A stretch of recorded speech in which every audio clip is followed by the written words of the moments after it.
So இப்போ நான் என்ன எடுக்க போகிறேன்னா, ஒரு பேஜில் இருந்து இன்னொரு பேஜுக்கு வந்து ஒரு பட்டன் அப்படி இல்லைன்னா ஏதோ ஒரு ஏதோ ஒரு டெக்ஸ்ட்டை வந்து கிளிக் பண்ணும்போது வந்து ரீடைரக்ட் ஆகணும். ஸோ இந்த ஒரு 2 பேஜுக்கு நான் உருவாக்கியிருக்கேன். ஸோ அதுக்கு வந்து நான் ஃபஸ்ட்டு ஆங்கர் டேக்குன்னு சொல்லுவாங்க, அந்த டேக் போட்டு href அப்படின்னு சொல்லிட்டு அந்த கீவேர்டு அதை நான் கொடுத்துக்கிறேன். அதில் வந்து நான் எந்த பேஜுக்கு வந்து போகணும்னு சொல்லிட்டு நான் கொடுத்துருக்கேன். நான் பேஜ் ரீடைரக்ஷன் 2.htmlனு சொல்லிட்டு இன்னொரு பேஜ் இருக்குது, அதுக்கு நான் கொடுத்துருக்கேன். டிவ் டேக்கில் வந்து நான் பேஜ் 1 சொல்லிட்டு கொடுத்துட்டேன்.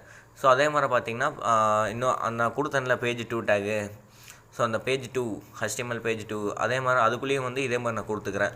So anchor tag and href அப்படின்னு சொல்லிட்டு அந்த கீவேர்ட் யூஸ் பண்ணி மறுபடியும் எந்த பேஜுக்கு ரீடைரக்ட் ஆகணும்னா, நான் ஃபஸ்ட்டாக ஒரு பேஜ் 1 இருக்குல்ல அந்த பேஜுக்கு அதுக்கு வந்து ரீடைரக்ட் ஆகணும்னு கொடுத்துருக்கேன்.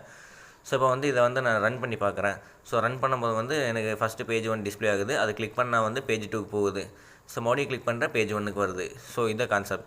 ஸோ நீங்கள் வந்து ஃபுல் ஸ்டாக் அப்படி இல்லைனா ஃப்ரண்ட் அண்ட் டெவலப்பர் ஆகணும்னா இதெல்லாம் நீங்கள் கற்று வச்சுக்கோங்க. ஸோ இதெல்லாம் வந்து மோஸ்ட் இம்பார்ட்டன்ட்.